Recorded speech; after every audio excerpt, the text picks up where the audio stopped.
జై తెలంగాణ. ఇంతేనా మీ లాల్ బజార్ దమ్మంతా ఇంతేనా? చేయి ఉన్న వాళ్ళందరూ చేయి లావటం ఒకసారి. జై తెలంగాణ. చెయ్యి అంటే మొండి చెయ్యి కాదు, మొండి చెయ్యి చాలా డేంజరు. దేశాన్ని ముంచిందే మొండి చెయ్యి, పిడికిలి. జై తెలంగాణ. కేసీఆర్ గారి నాయకత్వం. వినబడతలేదు? ఇక్కడ రోడ్డు మీద ఉన్న వాళ్ళ కాదు, అక్కడ రాష్ట్రపతి నిలయంలో ఉండే రాష్ట్రపతి గుడిని వాడాలి. జై తెలంగాణ. గౌరవనీయులు, మంత్రివర్యులు, పెద్దలు, మీ తాజా మాజీ పార్లమెంట్ సభ్యులు, ప్రస్తుత మంత్రివర్యులు, మేడ్చల్ శాసనసభ్యులు అన్న మల్లారెడ్డి గారు, చామకూర మల్లారెడ్డి గారికి, గౌరవనీయులు, మీ అందరి ఆశీర్వాదంతో ఏప్రిల్ 11 నాడు కాబోయే మల్కాజ్గిరి పార్లమెంట్ సభ్యులు, యువ నాయకుడు, ఉత్సాహవంతుడు, మీ కంటోన్మెంట్ ముద్దుబిడ్డ సోదరుడు మర్రి రాజశేఖర్ రెడ్డి గారికి, గౌరవనీయులు శాసన మండలి సభ్యులు, తెలంగాణ రాష్ట్ర సమితి యువజన విభాగం అధ్యక్షులు షంబీపూర్ రాజు గారు, గౌరవనీయులు, ఈరోజే మరి పెద్ద ఎత్తున మీ అందరి ఆశీర్వాదంతో టిఆర్ఎస్ పార్టీలో చేరిన గౌరీశంకర్ గారికి, శ్యామ్ కుమార్ గారికి, భాగ్యశ్రీ గారికి, కంటోన్మెంట్ బోర్డు ఉపాధ్యక్షులు సోదరులు రామకృష్ణ గారు, సోదరులు మహేశ్వర్ రెడ్డి గారు, కేశవరెడ్డి గారు, అనితా ప్రభాకర్ గారు, వెంకట్రావు గారు, పాండు యాదవ్ గారు, లోకనాథం గారు, తమ్ముడు యువ నాయకుడు క్రిషాంక్ గారు, వేదికపై ఆసీనులైన ఇతర పెద్దలందరికీ పేరు పేరున, పాత్రికేయ మిత్రులకు, ఈ కార్యక్రమంలో మరి ఓపికగా ఈ కార్యక్రమానికి విచ్చేసిన మా అక్కా చెల్లెళ్ళందరికీ, అన్నాదమ్ములందరికీ పేరు పేరున శిరస్సు వంచి నమస్కారం చేసుకుంటా ఉన్నా. నమ్గా తమిళ్ తెలియదు, నాకు తమిళ్ రాదు. నా అందా తెలుగులో పెసరా అంటే నేను తెలుగులో మాట్లాడతా అని చెప్తున్నా, వచ్చిందో రాదో నాకు తెలియదు. కానీ మీ అందరికీ నా విజ్ఞప్తి ఒకటే, అరే ఆ డప్పులు బంద్ చేయమని చెప్పు, పోయి దండం పెడతా. తమ్ముడు ఆ డప్పులు బంద్ చేయమని చెప్పు. మీ అందరికీ నా విజ్ఞప్తి ఒకటే, ఏం చేయాలి? ఈ మధ్యన 3 నెలల కిందట శాసనసభకు ఎన్నికలు జరిగినాయి. శాసనసభకు ఎన్నికలు జరిగినప్పుడు మీరందరూ నిండు మనసుతో కంటోన్మెంట్లో మన నాయకుడు, తెలంగాణను సాధించిన నాయకుడు, సావు నోట్లో తలబెట్టి ఆమరణ దీక్ష చేసి రాదు రాదు అనుకున్న తెలంగాణను తీసుకొచ్చిన నాయకుడు కేసీఆర్ గారి నాయకత్వంలోనైతేనే పేదవాళ్ళు, రైతులు, మహిళలు, వృద్ధులు అందరూ బాగుంటారన్న ఉద్దేశంతో కంటోన్మెంట్లో కూడా గులాబీ జెండా ఎగిరేసి 88 సీట్ల ఆశీర్వాదం ఇచ్చి మళ్ళీ కేసీఆర్ గారిని ముఖ్యమంత్రిని చేసినందుకు ముందుగా మీ అందరికీ హృదయపూర్వకంగా నేను ధన్యవాదాలు కూడా తెలియజేసుకుంటా ఉన్నా. ఇది 3 నెలల కిందటి మాట. 3 నెలల కింద డిసెంబర్ 7 తారీఖు నాడు కంటోన్మెంట్లో మీ అందరి దీవెనతో గౌరవనీయులు సాయన్న గారు శాసనసభ్యుడిగా ఎంపికైన విషయం నేను మీకు ప్రత్యేకంగా చెప్పాల్సిన పని లేదు. మరి ఈ 3 నెలల తర్వాత ఇప్పుడు పార్లమెంట్ ఎన్నికలు వచ్చినాయి. ఈ పార్లమెంట్ ఎన్నికల్లో మళ్ళీ మీ అందరి దగ్గరికి ఈరోజు టిఆర్ఎస్ అభ్యర్థిగా రాజశేఖర్ రెడ్డి గారు, అదే రకంగా ఇతర పార్టీల వాళ్ళు కూడా ప్రచారానికి వస్తూ ఉన్నారు. 2-3 రోజులుగా నేను చూస్తూ ఉన్నా పేపర్లలో, టీవీలలో కొంతమంది కాంగ్రెస్, బీజేపీ నాయకులు మాట్లాడుతూ ఉన్నారు. ఈ ఎన్నికలతోని, పార్లమెంట్ ఎన్నికలతోని కేసీఆర్కు సంబంధం లేదు, కేసీఆర్ ఎన్నికలు మొన్ననే అయిపోయినాయి, కేసీఆర్ గారు ముఖ్యమంత్రి అయిపోయినారు, ఈ ఎన్నికలు రాహుల్ గాంధీకి, నరేంద్ర మోడీకి సంబంధించిన ఎన్నికలు అని చెప్పి కొంతమంది బీజేపీ నాయకులు, కాంగ్రెస్ నాయకులు మాట్లాడుతూ ఉన్నారు. ఇక్కడికి విచ్చేసిన అక్కలతో, చెల్లెళ్లతో, అన్నలతో, తమ్ముళ్లతో నేను ఒక విజ్ఞప్తి చేస్తా ఉన్నా. ఒక్క మాట దయచేసి జాగ్రత్తగా వినుమని చెప్పి మీ అందరినీ కూడా కోరుకుంటా ఉన్నా. రేపటి రోజున ఏప్రిల్ 11 నాడు జరిగే ఎన్నికల్లో ఇది మామూలు ఎన్నిక కాదు, దేశ రాజకీయాన్ని మలుపు తిప్పబోయే ఎన్నిక. రేపటి రోజున మీకు టిఆర్ఎస్ ఎంపీలు గెలిస్తే ఏమొస్తుంది, కాంగ్రెస్ ఎంపీలు గెలిస్తే ఏమొస్తుంది, తెలంగాణ నుంచి బీజేపీ ఎంపీలు గెలిస్తే ఏమొస్తుందో ఒక్క మాటలో చెప్పొచ్చు. కాంగ్రెస్ ఎంపీలు గెలిస్తే రాహుల్ గాంధీకి లాభం, కేవలం రాహుల్ గాంధీకి లాభం. బీజేపీ ఎంపీలు గెలిస్తే కేవలం నరేంద్ర మోడీకి మాత్రమే లాభం. కానీ టీఆర్ఎస్ ఎంపీలు 16 మంది గెలిస్తే తెలంగాణ గడ్డకు లాభం, కంటోన్మెంట్ కు లాభం అనే మాట ఈ సందర్భంగా నేను మీకు విజ్ఞప్తి చేస్తా ఉన్నా. నేనేదో ఇది ఉత్తగా నోటి మాట అంటలేను. ఒక్క మాట మీరు దయచేసి ఆలోచించాలని చెప్పి నేను కోరుతా ఉన్నా. కంటోన్మెంట్ నియోజకవర్గంలో మీ లాల్ బజార్లో కానీ ఇంకా ఇతర వార్డులలో బోర్డులోని ఇతర డివిజన్లలో కానీ ఎట్లాంటి పరిస్థితులు ఉండేది తెలంగాణ రాకముందు, ఈరోజు ఎట్లాంటి పరిస్థితులు వచ్చినాయో ఒక్కసారి విచారించమని చెప్పి నేను కోరుతా ఉన్నా. ఒకనాడు మంచినీళ్ళకే కటకటలాడిన పరిస్థితి, అట్లాంటిది ఈరోజు ఎంతో కొంత మంచినీళ్ళ వసతిని మెరుగుపరుచుకున్నాం, బాగు చేసుకున్నాం. ఇంకింత బాగా చేసే ప్రయత్నం కూడా తొందరలో చేస్తూ ఉన్నాం. తమ్ముడు రామకృష్ణ గారు బోర్డు ఉపాధ్యక్షులు వారు ఒక మాట చెప్పడం జరిగింది ఇప్పుడే. ఒకటే ఒక సంతకంతో ముఖ్యమంత్రి గారి దయతో కంటోన్మెంట్లోని పేదలు కట్టవలసిన నీటి బకాయిలు 24 కోట్ల రూపాయలను ఒక్క సంతకంతో మాఫీ చేసిన నాయకుడు మన ముఖ్యమంత్రి కేసీఆర్ గారు అనే మాట ఈ సందర్భంగా నేను మీకు విజ్ఞప్తి చేస్తా ఉన్నా. అదే రకంగా కంటోన్మెంట్లో మాకు నిజానికి ఇది జిహెచ్ఎంసీ పరిధి కాదు. కంటోన్మెంట్ అంటే ఆ బోర్డు ఉంటుంది. ఆ బోర్డు సిఇఓ గారు దేశ రక్షణ శాఖకు, భారత రక్షణ శాఖకు, కేంద్ర ప్రభుత్వానికి వారికి సంబంధం ఉండే వ్యక్తి. నేను ప్రత్యేకంగా చెప్పాల్సిన అవసరం లేదు. కానీ ఎన్ని ప్రయత్నాలు చేసినా, ఎవరు ఎంత చెప్పినా చాలా మొండిగా, చాలా దుర్మార్గంగా కేంద్ర ప్రభుత్వం కొన్ని విషయాల్లో మీ కంటోన్మెంట్ ప్రజల పట్ల చాలా దుర్మార్గంగా వ్యవహరించిందనే మాట కూడా ఈ సందర్భంగా నేను మీకు విజ్ఞప్తి చేస్తా ఉన్నా. ఈరోజు మీ కళ్ళ ముంగట్నే ఆ రోడ్డు ఉన్నది, రాజీవ్ రహదారికి పోయే రోడ్డు, కరీంనగర్కు రామగుండం దాకా పోయే రోడ్డు ఉన్నది. ఈ రోడ్డు విషయంలో మనం చేయని ప్రయత్నం లేదు. జూబిలీ బస్ స్టాండ్ నుంచి మనకు తూమ్కుంట దాకా దాదాపుగా 17 కిలోమీటర్ల పాటు ఒక స్కైవే నిర్మాణం చేయాలని, తద్వారా కంటోన్మెంట్లో ఇక్కడ మీకు రద్దీ తగ్గాలని, అదే రకంగా బయటికి పోయే వాళ్ళకు కూడా సులువుగా రావడానికి పోవడానికి ఒక ఉత్తర తెలంగాణలోని 4-5 జిల్లాలకు అల్కగా కావాలనే ఒక ప్రయత్నం మనం గట్టిగా చేసినాం. 2500 కోట్ల రూపాయలు హెచ్ఎండిఏ నుంచి డబ్బులు కూడా రెడీ చేసుకున్నాం.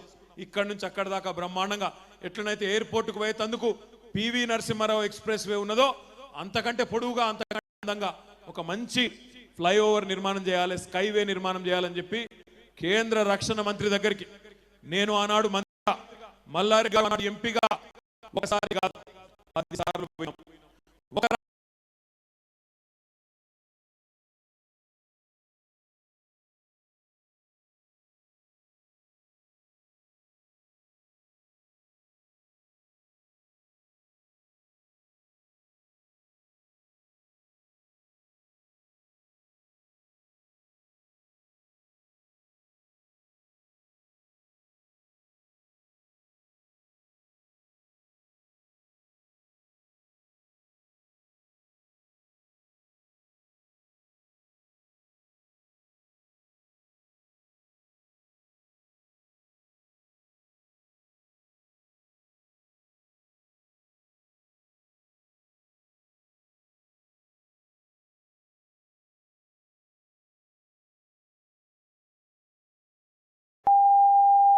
కూడా భూమి ఇస్తాం, మీరు 100 ఎకరాలు ఇస్తే మీకు షామీర్పేటలో 500 ఎకరాలు ఇస్తామని చెప్పి బతిమలాడినం కేంద్రంలో ఉండే రక్షణ మంత్రి గారిని. కానీ ఎంత బతిమలాడినా, 5 ఏళ్ళు ఎంత మొత్తుకున్నా నరేంద్ర మోడీ గారి నాయకత్వంలోని ఎన్డీఏ ప్రభుత్వం మనం ఈ చెవులకెళ్ళి చెప్తే ఈ చెవులకెళ్ళి ఇడిచిపెట్టింది తప్ప పట్టించుకోలేదు. దున్నపోతు మీద వానబడ్డట్టు, చెవిటాయన ముంగడ శంఖమూదినట్టు, గోడతోను పోయి మాట్లాడినట్టు ఎన్నిసార్లు చెప్పినా, ఎంత మొత్తుకున్నా పట్టించుకోలేదు. మీదికెళ్ళి రుబాబ్ ఎప్పుడు పడితే అప్పుడు కంటోన్మెంట్లో రోడ్లు బంద్ చేస్తారు. ఎవరికి అసౌకర్యం అవుతున్నది ప్రజలకనే చూడరు.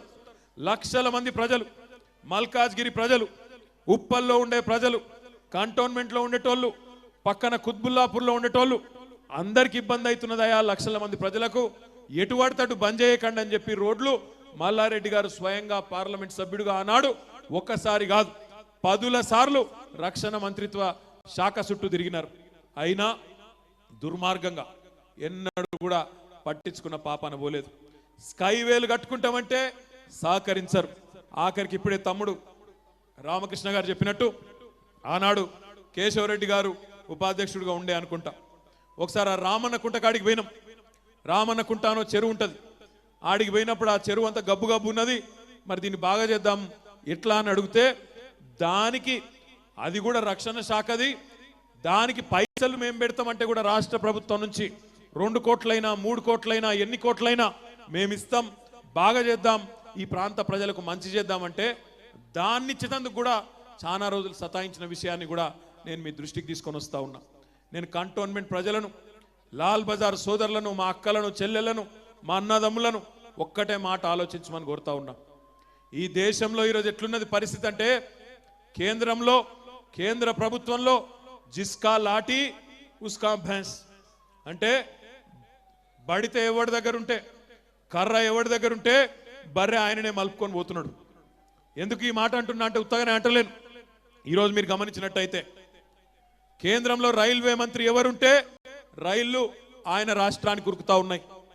మమతా బెనర్జీ గారు కేంద్రంలో రైల్వే మంత్రిగా ఉంటే రైళ్లు పశ్చిమ బెంగాల్ కురుకుతున్నాయి. లాలూ ప్రసాద్ యాదవ్ గారు రైల్వే మంత్రిగా ఉంటే రైళ్లు బీహార్ కురుకుతాయి. ఇక లాలూ ప్రసాద్ యాదవ్ గారి దగ్గరనైతే ఆయన అత్తగారింటి దాకా కూడా రైలు వేసుకున్నాడు ఆయన. ఇక నరేంద్ర మోడీ గారు వచ్చిన తర్వాత, భారత ప్రధానమంత్రిగా మోడీ గారు ప్రమాణ స్వీకారం చేసిన తర్వాత దేశంలో కొత్తగా ఒక్క బుల్లెట్ రైలు ప్రవేశపెట్టిండు. ఆ బుల్లెట్ రైలు ఏడికి పోయింది, ఢిల్లీ నుంచి గుజరాత్కు పోయింది, గుజరాత్కి వెళ్ళి బాంబేకి పోయింది. కానీ మన కంటోన్మెంట్కి రాలే, మన హైదరాబాద్కి రాలే, మన సికింద్రాబాద్కి మాత్రం రాలే. అట్లాంటి పరిస్థితి రోజు ఈ దేశంలో ఉన్నది. అందుకే రేపటి రోజున ఒక్క మాట మీరు ఆలోచన చేయండి. ఇవాళ ఎందుకు కేంద్రంలో మనం అడిగింది ఎందుకు అయితలేదంటే మనకు సరిపడా బలం లేదు. రేపటి రోజున 16 మంది పార్లమెంట్ సభ్యులను కారు గుర్తు మీద ఓటు వేసి మీరు ఢిల్లీకి రాజశేఖర్ రెడ్డి గారిని ఆయనతో పాటు మరొక 15 మంది పార్లమెంట్ సభ్యులు గులాబీ సైనికులను పంపిస్తే అక్కడ వీళ్ళు ఆ 16 మంది ఢిల్లీలో అవసరమైతే గల్లా బట్టి ఎట్లా అయ్యవు మా కంటోన్మెంట్ లో మా పేదవాళ్లకు పట్టాలు అని నిలదీస్తే తన్నుకుంటూ రావా మీ ఇళ్లకు పట్టాలు, ఒక్కసారి మీరు ఆలోచించాలని చెప్పి నేను మీకు విజ్ఞప్తి చేస్తా ఉన్నా. ఇవాళ జూబ్లీ బస్ స్టాండ్ నుంచి తూమ్కుంట దాకా ఒక స్కైవే కడదామంటే భూములు ఇయ్యరు, దాదాగిరి చేస్తారు. అందుకే ఆలోచించవలసిన అవసరం ఉంది. ఎట్లా వచ్చింది వాళ్ళకి ధైర్యం? ఎట్లొచ్చిందంటే 2014లో అన్నాడు నరేంద్ర మోడీ గారు, ఆయన గెలిస్తే దేశానికి ఏదో మంచి జరుగుతుందని చెప్పి దేశం మొత్తం ఆయనకు ఓట్లేస్తే 280 సీట్లతోని ఎవ్వల మద్దతు అవసరం లేకుండా ప్రధానమంత్రి అయ్యిండు. ప్రధానమంత్రి అయిన తర్వాత దేశానికి ఏదో మంచి జరుగుతుంది అనుకున్నాం. ఏం చేసిండయ్యా నరేంద్ర మోడీ గారు ఈ 5 ఏళ్లలో అంటే శుష్క ప్రియాలు శూన్య హస్తాలు అంటే మంచిగా మాట్లాడతాడు కానీ చేతలలో మాత్రం ఏముండదు, గుండు సున్నా. అట్లాంటి పరిస్థితి రోజు ఉన్నది. ఒక్క మాటలో చెప్పాలంటే ఇక మా అక్క చెల్లెలందరూ ఇక్కడ ఉన్నారు. మా అక్కలు చెల్లెళ్ళు పెళ్ళైన వాళ్ళందరూ మీరు మీ భర్తలకు తెలియకుండా 4 రూపాయలు పోపు డబ్బాలలో దాచుకుంటారు. ఈ నరేంద్ర మోడీ గారు వచ్చిన తర్వాత, భారత ప్రధానమంత్రి అయిన తర్వాత ఏం చేసిండయా అంటే ఒక్క పని మాత్రం చేసిండు. మీ పోపు డబ్బాలు ఏలు పెట్టిండు, మీ పాత నోట్లన్నీ ఖతం చేసి పారేసిండు. అదొకటి మాత్రం పక్కా చేసిండు. మీ భర్తలకు తెలియకుండా మీరు దాచుకుంటే ఆయన డబ్బాలకు వెళ్ళి గుంజుకొని పోయిండు, అవతల పడ్డాడు. మన పైసలకు మనల్ని బిచ్చగాలని చేసిండు. బ్యాంకుల ముంగట పోయి లైన్లు కట్టాలి, కొత్త నోట్లు ఇరబోయని. అటువంటి పరిస్థితి వచ్చింది ఈ ప్రధానమంత్రి వచ్చిన తర్వాత. అంతేగాని జరిగిందేమని ఉన్నదా అంటే ఏమీ లేదు. హల్లికి హల్లి, సున్నకు సున్నా. అందుకే ఆలోచించవలసిన అవసరం ఉన్నది. దేశం మొత్తం కూడా ఆలోచిస్తున్నది. 2014లో ఉన్న నరేంద్ర మోడీ గారి హవా ఈరోజు లేదు. ఆ వేడి తగ్గింది, మోడీ వేడి తగ్గింది. కాంగ్రెస్ అయితే గాడి తప్పిపోయింది. వాళ్ళు ఆగమాగం ఉన్నారు, వాళ్ళ పరిస్థితి గందరగోళం ఉన్నది. అందుకే మోకా చూసి దెబ్బ కొట్టాలి. ఇప్పుడు ఏ సర్వే చూసినా జాతీయ స్థాయిలో బీజేపీకి 150 సీట్ల కంటే ఎక్కువ వచ్చేటట్లు లేవు, కాంగ్రెస్కు 100 సీట్లు కూడా వచ్చేటట్లు లేవు. దబ్బన ఇద్దరు కాంగ్రెస్ వాళ్ళు బీజేపీ వాళ్ళు ఒకటైనా ఇద్దరు కలిస్తే కూడా ప్రభుత్వాన్ని ఏర్పాటు చేసే సంఖ్య వచ్చే పరిస్థితి లేదు. అందుకే కీలెరిగి వాత పెట్టాలి, మోకా చూసి దెబ్బ కొట్టాలి. తెలంగాణ సత్తా చూపెట్టి 16 మంది గులాబీ సైనికులను కారు గుర్తు మీద ఓటేసి ఢిల్లీకి పంపితే ఢిల్లీలో ఎర్రకోట మీద ఎవరు ప్రధానమంత్రిగా జెండా ఎగరేయాలనో తెలంగాణ గల్లీలోని ప్రజలు నిర్ణయించే పరిస్థితి రావాలి అనే ఆలోచనతోనే ఈరోజు ఎన్నికల్లో మనం ముందుకు పోతా ఉన్నాం. ఇంకొక మాట కూడా దయచేసి మీరు జాగ్రత్తగా వినాలని చెప్పి నేను కోరుతా ఉన్నా. కంటోన్మెంట్లో నిజానికి తెలంగాణ ప్రభుత్వం యొక్క పాత్ర ఉండదు. అయినా మీ ఎమ్మెల్యే సాయన్న గారు, మీ ఎంపీ మాజీ ఎంపీ మల్లారెడ్డి గారు ఇద్దరు నా దగ్గరకు వచ్చి అడిగిన, మా దగ్గర పేదవాళ్ళు ఎక్కువ ఉంటారు, జిహెచ్ఎంసీలో పెట్టినట్టు 5 రూపాయల భోజనం మా దగ్గర కూడా పెట్టండి అంటే ఒక్క క్షణం కూడా ఆలోచించకుండా 5 సెంటర్లలో ఈరోజు వేలాది మంది ప్రతిరోజు నాణ్యమైన భోజనం తినే విధంగా కంటోన్మెంట్లో ఆ కార్యక్రమాన్ని కూడా ప్రారంభించినాం. అదే రకంగా మీ అందరికీ ఈరోజు లాల్ బజార్లో నేను మాటిస్తా ఉన్నా, మీరు సోదరుడు రాజశేఖర్ రెడ్డి గారిని గెలిపించుకోండి, 16 మంది ఎంపీలను ఢిల్లీకి పంపించండి. కంటోన్మెంట్లో ఉండే పేదలు ఎవరైతే ఈరోజు రక్షణ శాఖ భూముల్లో ఇల్లులు కట్టుకొని పట్టాలు రాక బాధపడతా ఉన్నారో, ఎవరికైతే జీవో నెంబర్ 58 వర్తించలేదో వాళ్ళందరికీ నేను మాటిస్తా ఉన్నా, భూమికి బదులు భూమి రక్షణ శాఖకి ఇస్తాం, మీకు పట్టాల బాధ్యత మేము తీసుకుంటామనే మాట ఈ సందర్భంగా నేను మీకు విజ్ఞప్తి చేస్తా ఉన్నా. సో బోర్డు ఉపాధ్యక్షుడు రామకృష్ణ గారు చెప్తా ఉన్నారు, అన్న జిహెచ్ఎంసీ పరిధిలో నీళ్లకు ఒక రేటు ఉన్నది, కంటోన్మెంట్లో ఇంకొక రేటు ఉన్నది, మా వాళ్ళకు కూడా నీళ్ల బిల్లులు తగ్గియాలన్నాడు. గరీబోళ్ళు ఎక్కడున్నా గరీబోళ్ళే, కంటోన్మెంట్ గరీబ్తనం, జిహెచ్ఎంసీలు ఉన్న గదే బాధ. అందుకే మీ అందరికీ నేను మాటిస్తా ఉన్నా, తప్పకుండా ఈ ఎన్నికలైన తర్వాత ఆ రేట్లను కూడా సవరించి మీకు నీళ్ల బిల్లుల బాధ కూడా తగ్గించే బాధ్యత నేను తీసుకుంటా అని చెప్పి కూడా ఈ సందర్భంగా మీకు ఇది మాత్రమే కాదు, ఇప్పుడే మన అన్న చెప్తా ఉన్నాడు, మల్లన్న చెప్తున్నాడు, ఈ ఎయిర్లైన్స్ కాలనీ చిన్న చెరువు ఉన్నది, దాన్ని కూడా బాగా చేయండి అని చెప్పినారు. ఒక్క చెరువు కాదు, హైదరాబాద్ చెరువును ఒక సుందరీకరణ చేసి ఆహ్లాదకరమైన ప్రాంతంగా మీకు మీ పిల్లల కోసం చుట్టుపక్కల ఉండే కాలనీల కోసం మంచిగా చేసే ఆలోచనలో మన ముఖ్యమంత్రి కేసీఆర్ గారు ఉన్నారు. పేదవారికి సంబంధించి కేసీఆర్కు మించిన నాయకుడు, పేదలకు మేలు చేసే దానిలో మనకు మళ్ళీ ఒకరు దొరకరు. ఈరోజు మీరు ఒక్కసారి ఆలోచించండి, ఒకనాడు కాంగ్రెస్ ప్రభుత్వం ఉన్నప్పుడు పేదవాళ్ళకి ఇచ్చే బియ్యంలో కూడా కోషిష్ చేసేది. పేదవాళ్ళకి ఇచ్చే బియ్యంలో రూపాయి కిలో బియ్యం మనిషికి 5 కిలోలు మాత్రమే అని చెప్పి సీలింగ్ పెట్టిండ్రు కాంగ్రెస్ వాళ్ళు. కేసీఆర్ గారు వచ్చిన తర్వాత ఈరోజు రూపాయి కిలో బియ్యం అన్నదాన్ని అట్లే ఉంచి మనుషులు ఎంతమంది ఉన్నా ఇంట్లో 10 మంది ఉంటే దాన్ని 5 కిలోలను 6 కిలోలు చేసి 10 మంది ఉంటే 16 60 కిలోల బియ్యం ఇస్తున్న మనసున్న నాయకుడు మన ముఖ్యమంత్రి కేసీఆర్ కాదా? మీరు ఆలోచించండి. ఇక్కడికి వస్తున్నప్పుడు నేను రాంగా ట్రాఫిక్ బాగుండే, ఆడ ప్యాట్నీ కాడ సిగ్నల్ పడ్డది, 1 నిమిషం ఆగిన. ఆగితే నా పక్కకు ఒక పెద్దమ్మ వచ్చింది, ఒక పెద్ద మనిషి. ఆమె ఏడుకోతున్న కొడుక అన్నది. నేను గీడికెళ్ళి లాల్ బజార్ పోతున్నా, మీటింగ్ ఉన్నదమ్మా, మాట్లాడేది ఉన్నదన్న. అక్కడ ఒక మాట పక్కా చెప్పు అన్నది. ఏంటిది అన్న? ఏం లేదు కొడుక, నిన్న మొన్నటి దాకా నా కోడలి పిల్ల కొద్దిగా అటు ఇటు ఉండే, నన్ను చూసి కొద్దిగా ముక్కిరిసినట్టే ఉండే, కానీ నిన్న ఇలా బాగానే చూసుకుంటుంది కొడుక. తెల్లారు లేవంగానే వచ్చి అడుగుతున్నది, అత్తమ్మ చాయ్ తాగినవా, అత్తమ్మ కాఫీ తాగుతావా, అత్తమ్మ మందులు వేసుకున్నావా, అత్తమ్మ మోకాలు నొస్తున్నాయా, ఒత్తాలనా అని చెప్పి మర్యాద చేస్తుంది. బిడ్డ, నాకు ఇంతో అంతో మర్యాద దక్కుతుందంటే ఇదంతా నా పెద్ద కొడుకు కేసీఆర్ పుణ్యం అని చెప్పి లాల్ బజార్లో అక్కజల్లెలకు చెప్పుకోడుక అని చెప్పింది. అయితే ఇక్కడ కోడలు నా మీద కోపానికి రాకురి, ఆ అమ్మ చెప్పింది నేను చెప్తున్నా, నాకు తెలియదు. అయినా మీరు కోడలు అందరూ కూడా ఎప్పుడో ఒకప్పుడు అత్తలు అవుతారు, మీ అత్తలను మంచిగా చూసుకోండి. చెప్పింది కరెక్ట్ ఏం లేదా? నా విజ్ఞప్తి ఏంటంటే, మీకు ఈరోజు పెద్ద మనుషుల కష్టాలు తెలిసి వాళ్ళకు 1000 రూపాయల పెన్షన్లు ఇవ్వడమే కాదు, రేపు మే నెల నుంచి 2016 రూపాయలు ఇవ్వబోతా ఉన్నాడు మన ముఖ్యమంత్రి కేసీఆర్ గారు అనే మాట నేను మీకు విజ్ఞప్తి చేస్తున్నా. మీరు అడిగినారు, అన్న 65 ఏళ్ళకే పెన్షను, ఇవాళ రేపు 57 55 ఏళ్ళకే కాళ్ళు గుంజుతున్నాయి, మాకెందుకు ఇవ్వ పెన్షన్ అన్నారు.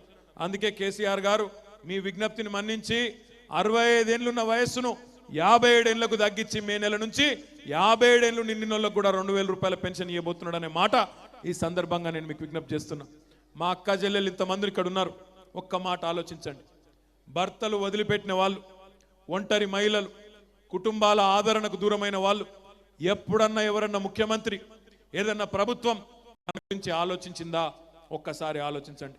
మొట్టమొదటిసారిగా ఒక నాయకుడు, పేదల కష్టాలు తెలిసిన నాయకుడు కాబట్టి, మహిళల కష్టాలు తెలిసిన నాయకుడు కాబట్టి 2016 రూపాయలు మే నెల నుంచి ఒంటరి మహిళలైన అక్క చెల్లెలకు కూడా ఇవ్వబోతున్న నాయకుడు మన ముఖ్యమంత్రి కేసీఆర్ గారు. గవర్నమెంట్ స్కూళ్ళల్లో గవర్నమెంట్ హాస్టళ్లలో ఎవరు అడిగినారు కేసీఆర్ గారిని? ఏదైనా విద్యార్థి సంఘం వచ్చి ధర్నా చేసిందా? తల్లిదండ్రులు వచ్చి దరఖాస్తు ఇచ్చినారా? ఎవరు అడిగినరు? ఎవరు అడగలేదు.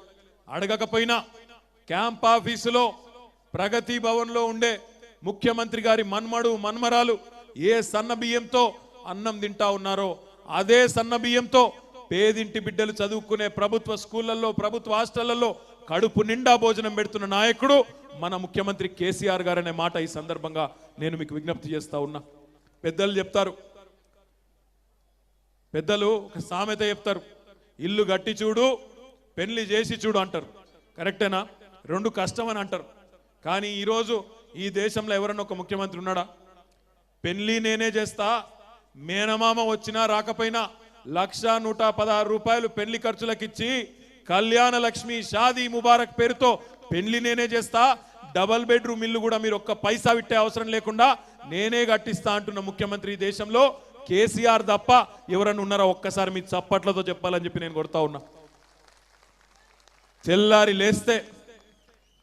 లేస్తే మన మీద చంద్రబాబు నాయుడు గారు పక్క రాష్ట్ర ముఖ్యమంత్రి దుమ్మెత్తి పోస్తా ఉంటాడు. తెల్లారి లేస్తే తిడతాడు కేసీఆర్ను. కానీ ఆయన కూడా కేసీఆర్నే కాపీ కొడుతుండి ఇవాళ రేపు.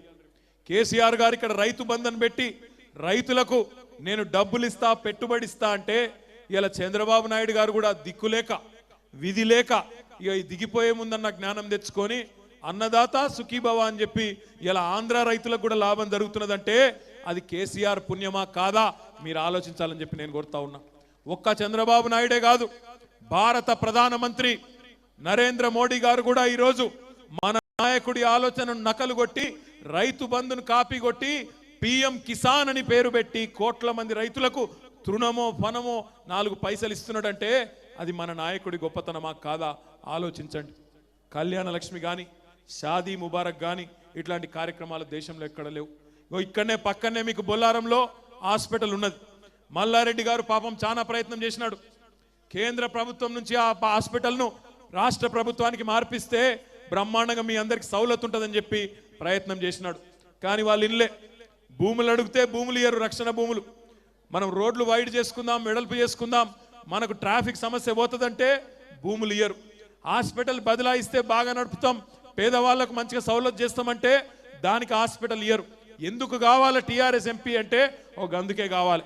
రేపటి రోజున ఢిల్లీలో రాజశేఖర్ రెడ్డి గారు మీరు గెలిపించిన తర్వాత రక్షణ శాఖకు పోయి కేసీఆర్ గారు పంపితే అక్కడ నిలబడి దబాయించి తీసుకొని వచ్చే పరిస్థితి రేపటి రోజున ఉండాలి అంటే పార్లమెంట్ సభ్యులు ఢిల్లీలో మనకు ఉంటేనే ఆ పని అవుతుంది తప్ప లేకపోతే కాదు.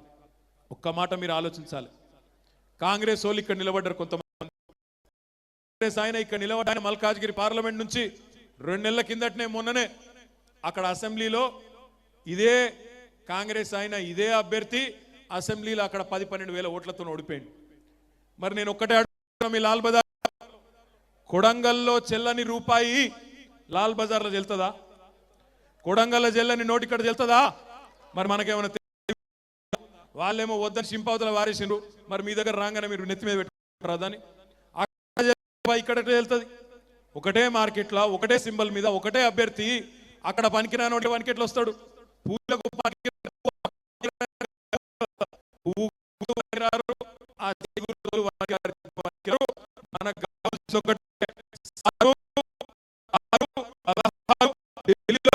సర్కారు వారిని